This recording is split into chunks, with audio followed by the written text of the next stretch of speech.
খাও, এই জন্য নিরামিষ করা হলে যাতে সবাই ভালো করে খাইতে পারে।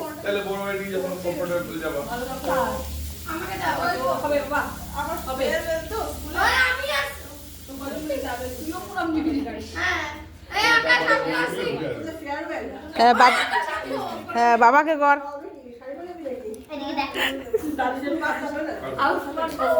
আমার মাকে করছো বাবা? বাবা ভালো ভালো। আর ভাইয়ের সাথে হ্যাঁ কর কর কর ভাইয়ের সাথে। আরে আরে ভাইকে জোরাজুরি করবি লাস্টে।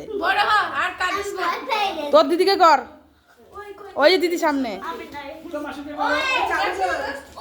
দেখ তো জায়গা আবার করে নে কাকে প্রণামটা।